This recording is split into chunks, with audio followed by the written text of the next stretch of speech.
Hello సుల్తాన్. Sorry సుల్తాన్. చచ్చింది. పెద్ద తలకాటుగా అయినా ఏం నువ్వు? మీ అన్నల్ని కాపాడుకోవాలన్న బాధ్యత లేదా? ఎన్ని రోజులు నీ వీక్నెస్ తెలియకుండా విసిగిపోయాను, కానీ ఇప్పుడు నీ వెనకాల ముక్కలు ముక్కలుగా నరికి రక్తం కళ్ళ చూస్తే గానీ మా ఆవేశం చల్లారదు. ముందు కార్యం పూర్తవనియండి.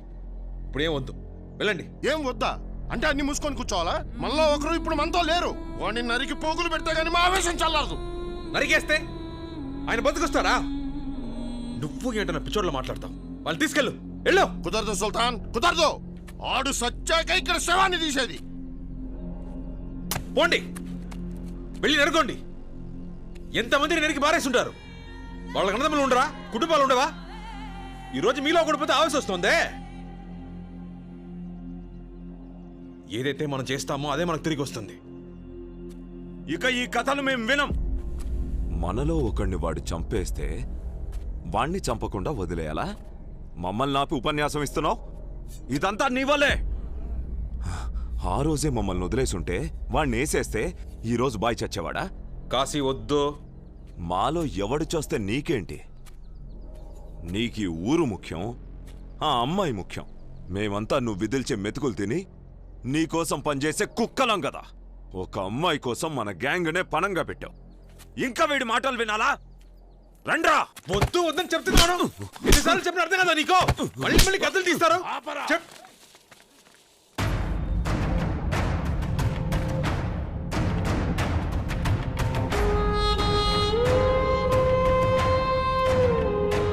వాడు మాట్లాడిన దాంట్లో తప్పేంటి? మేం వెళ్తాం. కాదు కూడదంటావా? రా, తలపడి తేల్చుకుందాం. వాణ్ణి చంపడమా వద్దన్నదే గెలిచినోడు నిర్ణయిస్తాడు.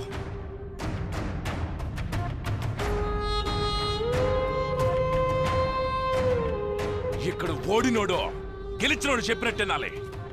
రా, తలపడదాం. మైకేల్, మధుడిని మాట్లాడుతున్నావా? ఎవరితో గొడవ పడాలనుకుంటున్నావు? తను మన సుల్తాన్ రా. ఏయ్, మన సుల్తానా? నీ సుల్తాన్ అన్న పేరు పెట్టినోడిని చంపేసినాడు. మన సుల్తాన్ అంట. ముందు నాతో పోటీ పడండి రా. జంగా,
మైకేల్,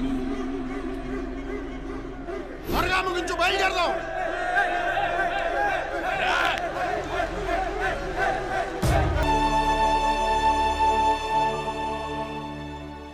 మావయ్య, ఉదయం నుంచి మీరేం తినలేదు. ఆకలేదు రుక్కో. ఇప్పుడేం వద్దు. అది కాదు,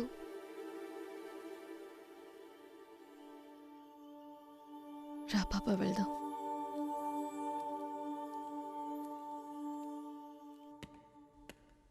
వాట్? నిజంగానా? వాడితో ఒక్కడు కూడా లేడా? లేరు సార్, ఒంటరిగా ఉన్నాడు.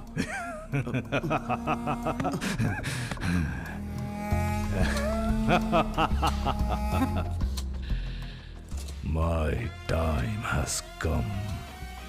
ఈరోజు ఆ ఊరు తగలబడిపోవాలి.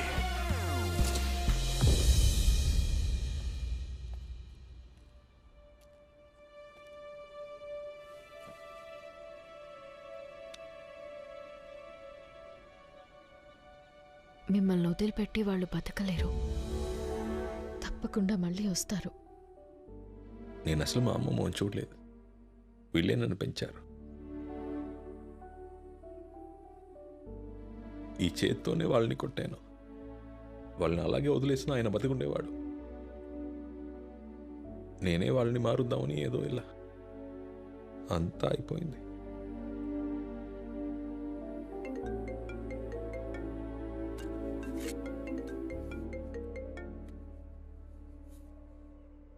హలో రావణ, నీకు భయపడి పారిపోయి దాక్కున్నాననుకుంటున్నావారా? దేశంలో అతి క్రూరుల్ని వెతికి పట్టుకోవడానికి నిద్రాహారాలు మాని నిన్ను నీ వాళ్ళని అంతం చేయడానికి ఈ 5 నెలలు తపస్సు చేశాన్రా. సిద్ధంగా ఉండు.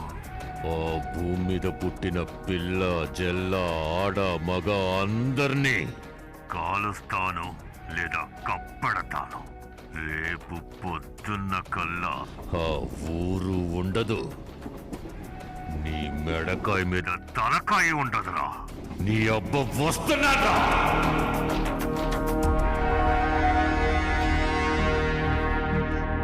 ఏమైంది?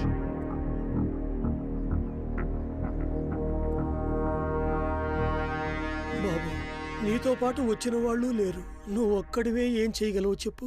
వాళ్ళు మా గ్రామం మీద కన్నేశారు. ఇక మమ్మల్ని ఆ దేవుడే రక్షించాలి. నువ్వు వెళ్ళిపో బాబు. మీరెక్కడి నుంచో వచ్చి మా భూముల్ని కాపాడాలనుకున్నారు, కానీ మా తలరాతలు బాలేదు. మీరు వెళ్ళిపోండి బాబు. చనిపోయిన నా బిడ్డని ఇన్ని రోజులు నీలోనే చూసుకున్నానయ్యా. నువ్వు నా బిడ్డవే. నువ్వైనా బాగుండాలయ్యా. వెళ్ళిపో బాబు. వద్దు, నువ్వు మా కోసం ఇక్కడ ఉండదు బాబు. ఈ ఊరు కోసం నువ్వు ఇప్పటికే ఎంతో త్యాగం చేశావు. ఇక చాలు, వెళ్ళండి. ఎక్కడికైనా వెళ్ళి సంతోషంగా ఉండండి. ఒకరికి మాట ఇచ్చామంటే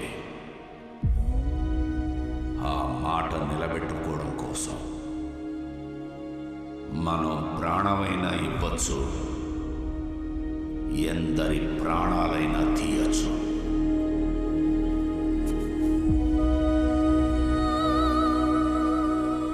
ఈ ఊరికి మా నాన్న ఎప్పుడో ఒక మాట ఇచ్చారు.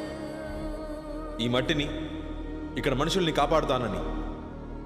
మా నాన్న చనిపోయి ఉండొచ్చు, కానీ ఆయన ఇచ్చిన మాట అలాగే ఉంది. దాన్ని నిలబడ్డానికి ఆయన కొడుకుని నేనున్నాను. నా ప్రాణాలు ఇచ్చైనా సరే ఈ మట్టిని, మిమ్మల్ని అందరినీ కాపాడుతాను.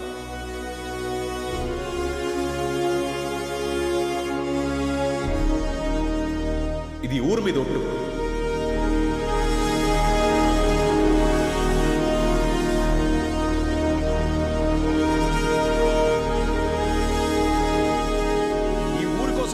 ఒంటరిగా పోరాడుతున్నారు. ఆ బాబుతో మేము ఉండాలి. మీరు బయలుదేరండి, బయలుదేరండి.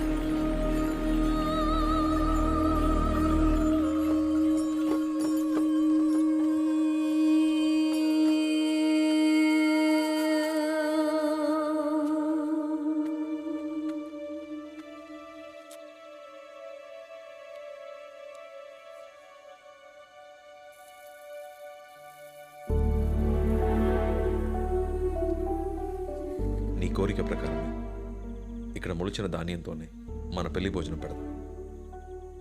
దిగులు పడకు, మీ ఊరికి ఏం కాదు. మీకు కూడా ఏం కాకూడదు.